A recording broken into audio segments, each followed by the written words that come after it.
The church calendar designates the Sunday after Pentecost as Trinity Sunday, a day to think about the greatness and mystery of God, God the Holy Trinity, God who can never be adequately explained.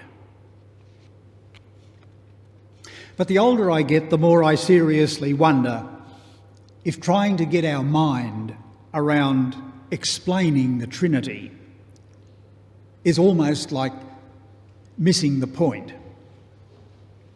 For the Christian faith is not so much about explanations, it's more about experience. It's about a relationship with God in which we experience the friendship of Jesus and the feeling of being empowered by the Spirit of God, empowered to love God and our neighbours. And so maybe the Trinity is not so much a puzzle that needs to be explained as something that we need to experience in our own everyday lives and our relationship with God. Jesus never talked about the Trinity as such, though he talked about God as his Father and himself as the one who shows us what God is like, and the Spirit as the power of God in our everyday lives. And so belief in the Trinity has been an attempt to explain our experience of God as one. That God is one, even though we experience God as the loving creative mind behind all things, and as Jesus, who became one of us, and the Spirit as the power of God in our lives. The Bible is really a book of revelation, the story of how the living God entered into a relationship with his people. And it reveals a loving creator and sustainer of the universe, the great mind behind all things. And when we believe in and trust in God, we have a foundation on which to build our lives and an anchor if tragedy arises, and a hope for the future. And the Bible presents Jesus as the key to our understanding of God. When we look at Jesus' life and teaching, his death and resurrection, we can see what God is like and how far God's love was prepared to go for us. And we know that we are loved and accepted and valued by the God of the universe. And the Spirit reminds us that our religion is not just about things that happened about 2,000 years ago. The Holy Spirit is the power of God at work in our lives today, enabling us to love God and our neighbours and to do things we thought we could never do.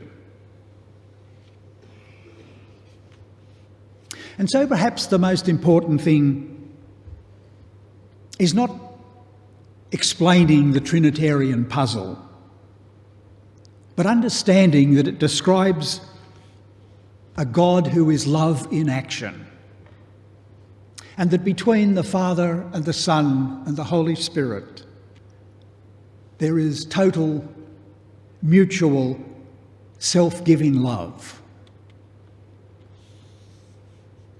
The message of the New Testament is that God so loved the world that in an act of love, Jesus became one of us so that we can become more like him.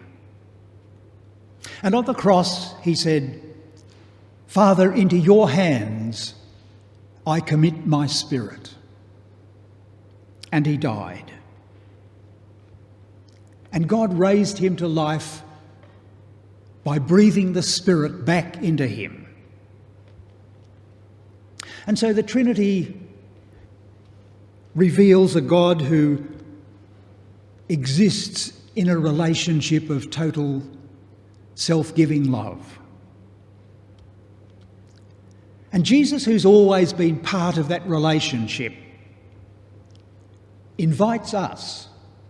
He invites us into God's relationship of love. He said, "I am the way, and you can come into a relationship with God through me."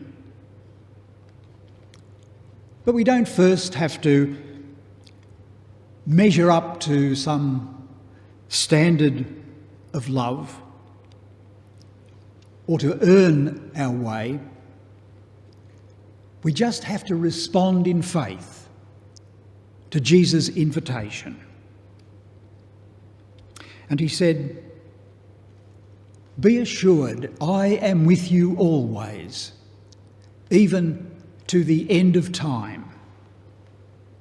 And that tells us that there is a real experience and of the presence of Jesus in our lives that is still available to you and I today. Available in a relationship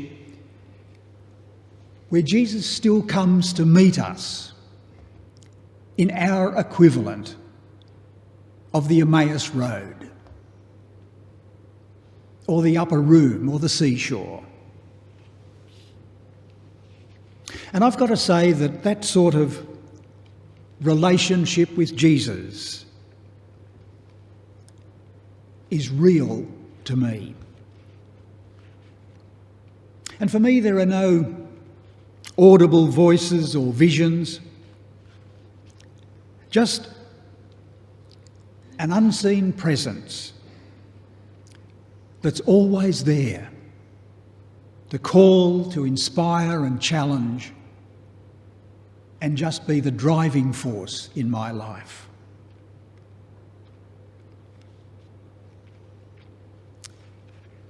It's sort of like a way of sharing our life with God, so that God's love can work in our lives and make us into the sort of people through whom God can work his will and build his kingdom and care for people all around us.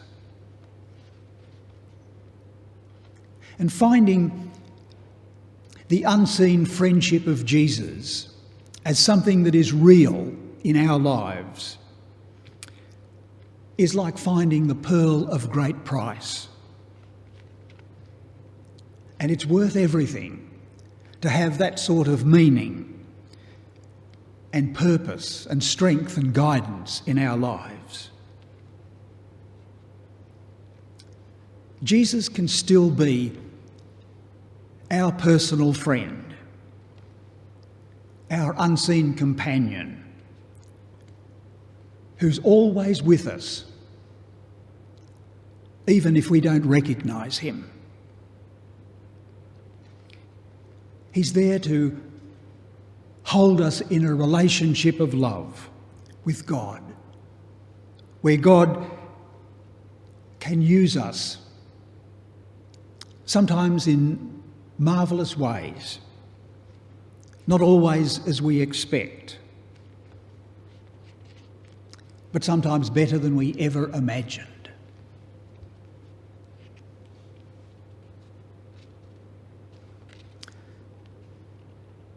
Anyway, that's my experience, and I hope it's yours too.